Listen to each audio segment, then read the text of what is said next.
ಸರ್ಕಾರ ನಿಮಗೆ ನೌಕರಿ ಕೊಡ್ತೈತೆ ಅನ್ನೋದನ್ನು ಕಾಯ್ಕೋತ ಕುಂದ್ರೋ ಬದಲಿ ನೀವು 100 ಮಕ್ಕಳಿಗೆ ನೌಕರಿ ಕೊಡುವಷ್ಟರ ಮೆಟ್ಟಿಗೆ ನೀವು ಸಮರ್ಥರಾಗಬೇಕು ಅಂತಕ್ಕಂಥದ್ದು.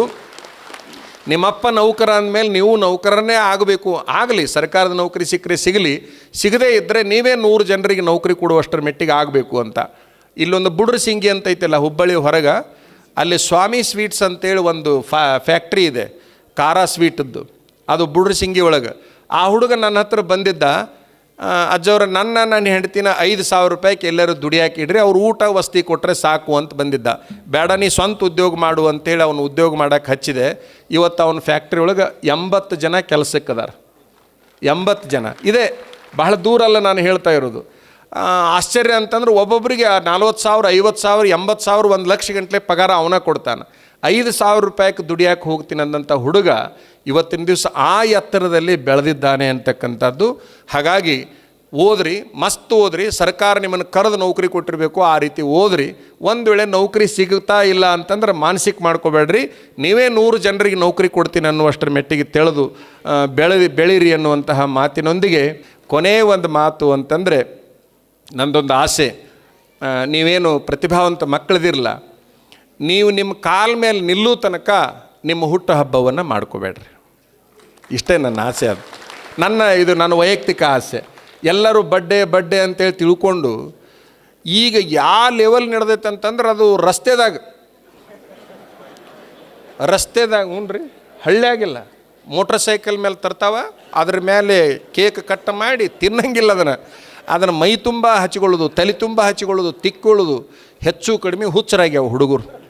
ಅದರ ಸಲುವಾಗಿ ನೀವೇನು ತಂದೆ ತಾಯಿಗಳದಿರಲ್ಲ, ಮುಂದಿನ ವರ್ಷ ಇನ್ನೊಂದು ತಿಂಗಳಿಗೆ ಯಾವಾಗೋ ನಿಮ್ಮ ಮಕ್ಕಳದು ಹುಟ್ಟಹಬ್ಬ ಬಂತು ಅಂತಂದ್ರೆ ಅಜ್ಜವ್ರು ಏನು ಹೇಳ್ಯಾರ, ಹುಟ್ಟಹಬ್ಬ ಮಾಡ್ಕೋಬಾರ್ದು ಅಂತ ಹೇಳ್ಯಾರ. ನಾ ಯಾಕೆ ಹೇಳಕತ್ತೀನಿ ಅಂದ್ರೆ, ಹುಟ್ಟಹಬ್ಬ ಯಾರು ಮಾಡ್ಬೇಕಂತಂದ್ರೆ ಅದನ್ನು ಬೇರೆಯವರು ಮಾಡಬೇಕು, ಊರವರು, ಸಮಾಜದವರು, ರಾಜ್ಯದವರು ಹುಟ್ಟಹಬ್ಬ ಮಾಡುವಷ್ಟರ ಮೆಟ್ಟಿಗೆ ನೀವು ಬೆಳಿಬೇಕು. ನಿಮ್ಮ ಹುಟ್ಟಹಬ್ಬವನ್ನು ಅವ್ರು ಮಾಡಬೇಕೇ ಹೊರತಾಗಿ ನಿಮ್ಮ ಹುಟ್ಟಹಬ್ಬವನ್ನು ನೀವು ಮಾಡ್ಕೋಬೇಡ್ರಿ. ನೀವು ಎಲ್ಲರೂ ನಿಮ್ಮ ಹುಟ್ಟಹಬ್ಬ ಮಾಡುವಷ್ಟರ ಮೆಟ್ಟಿಗೆ ನೀವು ಬೆಳೀರಿ, ಅಷ್ಟು ಚಲೋ ಆಗ್ರಿ. ಅಲ್ಲಿ ತನಕ ನಿಮ್ಮ ಹುಟ್ಟಹಬ್ಬ ನೀವು ಮಾಡ್ಕೋಬೇಡ್ರಿ. ಮತ್ತು ನಾನು ಮಾಡ್ಕೊಳ್ಳಲ್ಲ. ನಾನು ಹುಟ್ಟಹಬ್ಬದ ದಿವಸ ಯಾರಾದರೂ ಶಾಲು ಮಾಲಿ ತಂದಗಿಂದಾರಂತೇಳಿ ಒಟ್ಟ ಅವಕಾಶ ಕೊಡೋದಿಲ್ಲ ನಾನು. ಯಾಕಂದ್ರೆ ನಾ ಹುಟ್ಟಿ ಏನು ಉಪಯೋಗ ಆಗೈತೆ ಅನ್ನುವಂಥ ಭಾವನೆ ನನಗೆ ಬರ್ತಿರ್ತೈತಿ. ಇವತ್ತು ಇಷ್ಟೆಲ್ಲ ಮಾಡಿರಲ್ರಿ, ಏನೇನೋ ಮಾಡಿರಲ್ಲ ಅಂತ ಯಾರ್ಯಾರೋ ತರ್ತಿರ್ತಾರೆ.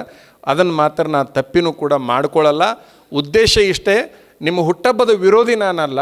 ಅಷ್ಟು ಎತ್ತರಕ್ಕೆ ಬೆಳೆದ ಮೇಲೆ ನಿಮ್ಮ ಹುಟ್ಟಹಬ್ಬವನ್ನು ಎಲ್ಲರೂ ಮಾಡಬೇಕೇ ಹೊರತಾಗಿ ನೀವೇ ಮಾಡುವ ಅವಶ್ಯಕತೆ ಇಲ್ಲ ಅನ್ನುವಂಥದ್ದನ್ನು ಹೇಳಿ, ಅಧ್ಯಕ್ಷರ ಬಗ್ಗೆ ಮತ್ತೊಂದು ಮಾತು ಹೇಳೋದು ಅಂದರೆ, ಅರಣ್ಯ ಅಂತ ಇರ್ತೈತಲ್ಲ, ಅರಣ್ಯ ಶಾಶ್ವತವಾಗಿ ಬೆಳೀತಾ ಇರಬೇಕು, ಉಳಿಬೇಕು ಅಂತಂದ್ರೆ ಏನಿರ್ಬೇಕು ರೀ ಅರಣ್ಯದೊಳಗೆ? ಹುಲಿ, ಸಿಂಹ ಇರಬೇಕು. ಅಂದರೆ ಯಾರೂ ಕೊಡ್ಲಿ ತೊಗೊಂಡು ಹೋಗಲ್ಲ ಅಲ್ಲಿ. ಅಲ್ಲಿ ಹುಲಿ ಐತಪ್ಪ, ಅಲ್ಲಿ ಸಿಂಹ ಐತಪ್ಪ ಅಂತೇಳಿ ಅಂತಾರಲ್ಲ, ಹೌದಲ್ಲ? ಅರಣ್ಯ ಉಳಿಬೇಕಾದ್ರೆ ಏನು ಬೇಕು? ಹುಲಿ ಸಿಂಹಗಳು ಬೇಕೇ. ಅಲ್ಲಿ ಹುಲಿ ಸಿಂಹ ಉಳಿಬೇಕಂದ್ರೆ ಏನು ಬೇಕು? ಅರಣ್ಯ ಬೇಕೇ.